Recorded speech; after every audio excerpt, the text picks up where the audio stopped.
Hey, welcome to the Good Fight Collective podcast. So excited you're with us for this one. My name's Jason. This is my friend George. We lead a ministry called the Good Fight Collective. And this podcast is a place for us to really talk about being stronger together and to unpack what does it look like to try to fight the good fight with each other in everyday life. And one of those things that happens as you do life with people, as you do community with people, you celebrate the highs, but also you navigate the lows. And that's just been part of life. Like we all have these storms that happen, and sometimes you see them coming, sometimes you don't. And you find out who your friends are when the storms happen. And I know for me, I spent most of my ministry being that guy who would go and listen and be there for people when bad things happen or tragedy happens. And frankly, a handful of years ago, had some family stuff happen that was really tragic and really tough. And all of a sudden I was on the other side. I had to be the guy to talk about, I don't know how to deal with this. I don't know how to navigate this. And I had friends like George who showed up and were there. And I think the storms in life, God uses those things in incredible ways. And storms will come. And our challenge is, how do we build wisely when storms come? Yeah, that's so true. And it's not if storms are going to come. Unfortunately, it's when they come, and they come often. And I'm going to jump into probably the biggest thing that I can't even remember who told me this, but it's a lot of times we don't want to show up because we go, I don't know what to say. Yeah. Right? That's, as guys, we go, I don't know what to say, so I'm just not going to go. Well, finally, somebody told me and shared with me and goes, listen, don't say anything then. Just show up. You know, right? There's that country song. You find out who your friend, a car gets stuck, in a ditch way out in the middle of nowhere. You find out who your friends are, right? At 2 a.m., who are you going to call? Yeah. And that's when you find out. I mean, they're out the door before they even dropped a pin of telling you where you are. They're coming, because the storms are going to come. The friends are going to be there. And you don't have to say a word. A lot of times you show up. I mean, I don't like funerals. I don't know many people who like funerals. I've led a few funerals, gave a few comforting words, but man, I never know what to say. But I just go stand there, put an arm around somebody, tell them I love them. And just standing with somebody in the storm and letting them accept the love. It's just big.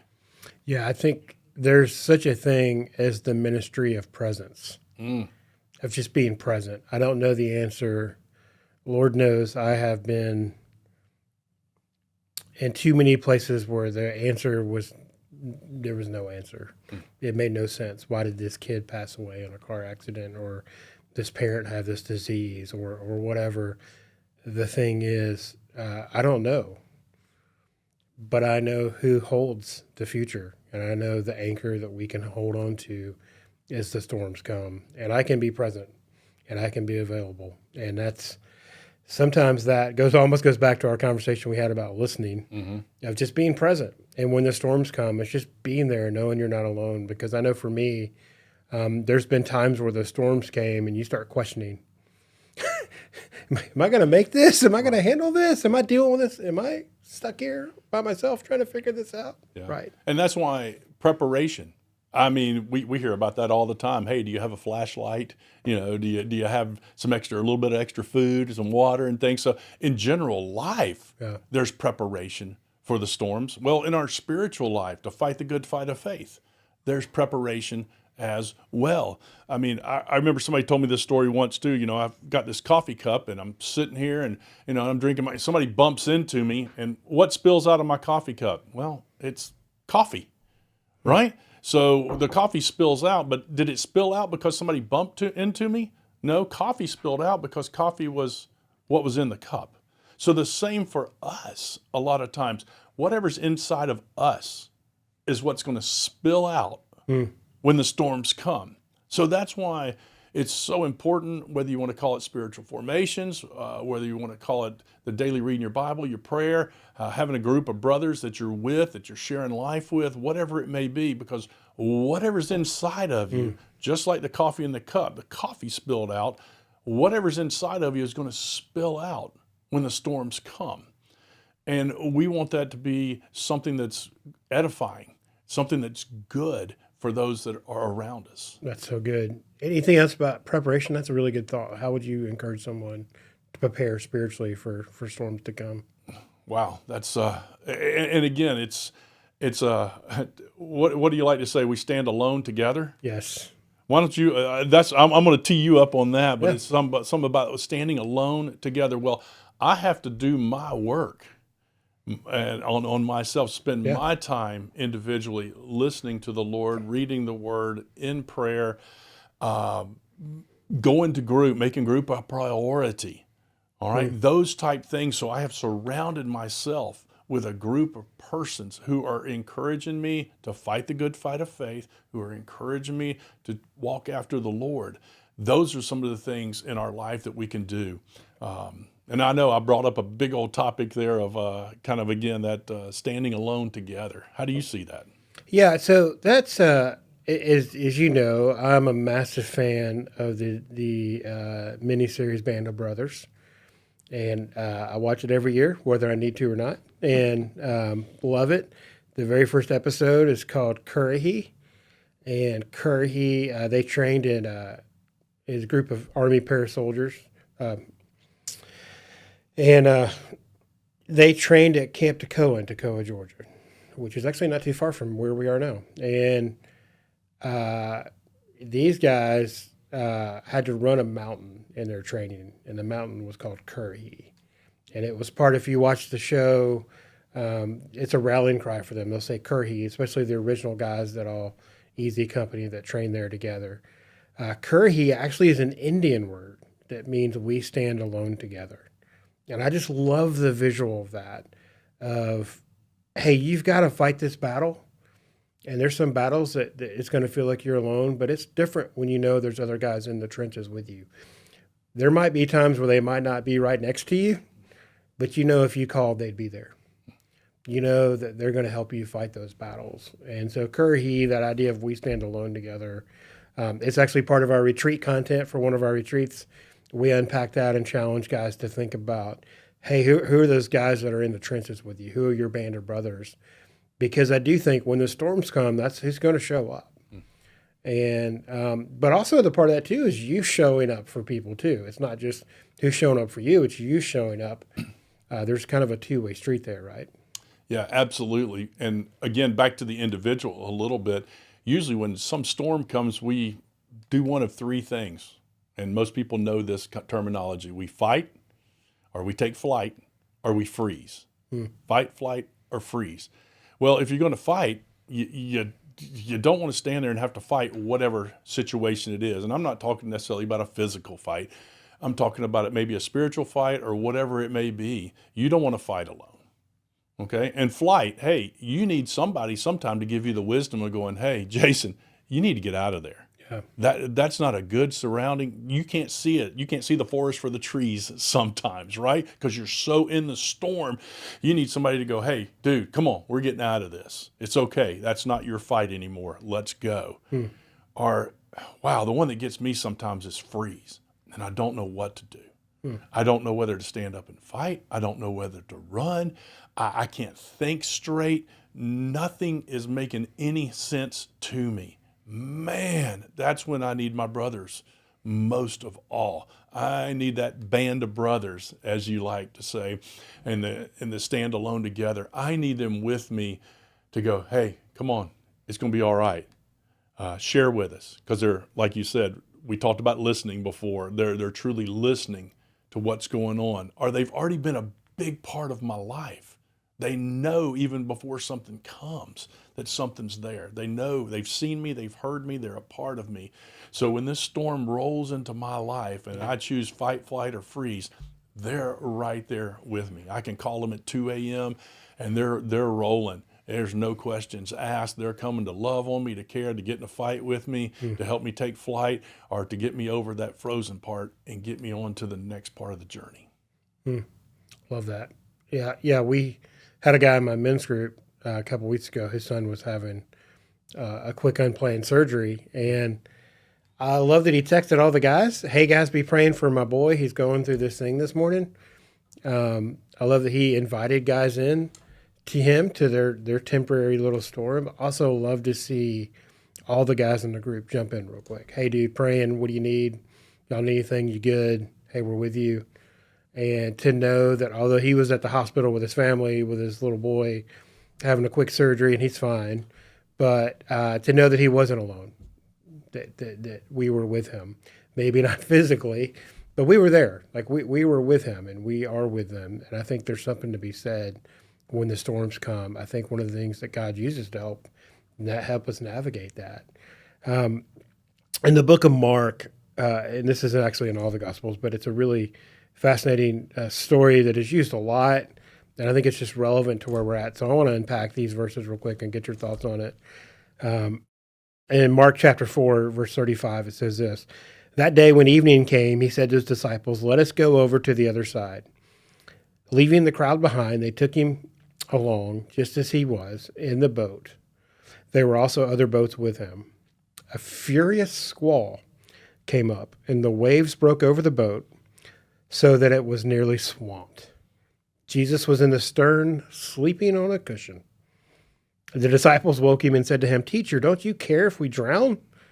He got up, rebuked the wind, and said to the waves, 'Quiet, be still.' Then the wind died down, and it was completely calm. He said to his disciples, 'Why are you so afraid? Do you still have no faith?'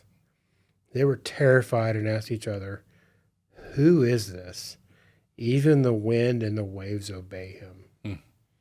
Man, that is so good. And okay, first I have to confess, I grew up water skiing, and I always wanted to say to the water out there on the lake, "Peace, be still," so that I could do my slalom course and do all that. Okay, sorry. There you go. There's a flashback in my mind. That's where this always jumps out to me. But if I'm correct, previous to this, Jesus just did some major miracles. Yes. And they just saw him do some major miracles. And boom, on a dime, they forgot who they were with. Now, I can't point any fingers because I have to confess, I'm sure I do that a whole lot as well. But all of a sudden, they're like, "Hey, peace, be still." And who is this? Who is this? So during this fight, flight, and freeze moment of the disciples, Jesus showed up, calmed the seas, saw them through it, rebuked them some, said, "Hey, oh, ye of little faith, don't you remember?" And that's why it's so important to have that band of brothers around us, that authentic community, because sometimes we need them to just go, "It's going to be okay. Yeah. Hey, come on over here. Let's get out of that fight. That's not where you need to be." Or sometimes we need to be rebuked by somebody who truly loves us and cares for us. And that happens over time of being in a men's group. Yeah, for sure. In fact, a guy in my men's group brought out this thought of these verses. He said, "Just because Jesus was asleep doesn't mean he wasn't aware." And that was such a challenge for me, because I think sometimes we feel like, "Hey, God, do you know what's happening here? Like, hello, I know you're busy. I know there's things going on and global conflict and whatnot, but hey, I got some storms here. I need you to be aware of that." And sometimes it does feel like, man, is he kind of dozing off on me here? And just because it seems like he's asleep doesn't mean he's not aware. And that thought of he's fully aware, he's fully present. He was there physically and in the context of the story, but also that he was fully present and in the way that made them question, like, who is this man? And I think for us, that's actually what we kind of secretly long for. We want God to show up in such a way where we go, Yeah. and when that doesn't happen, that's a whole different conversation. But I think the challenge for us as men is to get to the point of asking for his help and to saying, "Hey, I need you. The storms are here." Requires some humility and some surrender. Yeah. Sometimes our presence, and I'll do this with my hands, sometimes our presence, and we're just looking right here. Yeah. That's all we see. God show up right here, right now, in this moment, and God's got an omnipresence. And he sees what's coming. And he sees what he's taken us through to get us to where we need to be. And we're so focused on the here and now, sometimes in this storm that we're standing in, we don't even see where we're going. I mean, hey, we met over football, And again, at some point, we'll break down that whole story, not this one. But again, you tear down muscles. You go in the weight room, you tear them down. Yeah. You tear down the muscles to build them stronger. And sometimes that storm that we're going through is helping us build stronger. And Jesus doesn't just have this little narrow perspective. He's got the full perspective. Good. And that's what we have to lean into. And that is so hard because all we can see sometimes is the here and Oh, now. 100%. Especially when, and I've battled some storms the last few years, and you've been so great. But I can see it at times in your eyes. You just want to be like, just get over it. Just move on, whatever. And there's been times by God's grace, you've just kind of allowed me to be able to process and to heal and to navigate the storms in ways that I do it. And it's been a fascinating journey too, as a brother, to have your own personal storms, and also your friends go through storms. And it's really an interesting thing, I think, for us to fight the good fight together. It's that reality. Storms are going to happen. How are you going to handle them? And who are you going to handle them with? And knowing that, we do have a couple questions we want to throw at you to think about as you think about navigating storms, especially in your community, especially in your own life. The first one's this: how is your house built on sand or the rock? And that's a really a deeper question. Like, you could answer sand or rock, but is your house built on something that's going to fade away or something that's going to last when the storms come? And I think we would all like to say rock, but I think the reality is, for many of us, we've sand built more than we've realized in a lot of areas of our life, and maybe that's a thought. How have the storms of life affected you? Because they have, and they will. And that comes into a conversation we're going to have down the road about grieving and thinking about life and how to navigate the things. But how have the storms, I think, in many ways, we're all a reflection of how we've navigated the storms of our life, right? So how have they affected you? Something to think about. And then lastly, how have they affected your desired ability to fight the good fight? Because I think for some of us, the storms come and we double down, like, I'm in, God, let's go. And frankly, I've seen it. Right? Some brothers along the way who the storms have come and they've just kind of given up and washed away and just said, this is what life is, or this is the challenges. And I think, how has the storms affected your desire to actually fight the good fight? Something to consider. Yeah, so I think as we've walked along these journeys and we both tried to encourage one another to stand in the storms, to either stand and fight or either to flee. Hey, Yeah. It's time to go. Or when we were just frozen in it for a while. And I like what you said. Sometimes you need to let the person talk. They need to talk through it. And all the time I'm sitting there going, Lord, help me to know when to jump in, or help me to know if I should just listen. Let them talk through it. As we do that, I think our biggest message to everyone that's with us is to go, you don't have to do it alone. Yes. That's the number one thing. You don't have to do it alone. Matter of fact, we encourage you not to do it alone. The whole heartbeat of the Good Fight Collective is to get you involved in an authentic community where you can fight the good fight of faith, standing shoulder to shoulders with your brothers. So on that note, we'll wrap up this, encourage you to fight the good fight of faith, and until we meet again, fight on.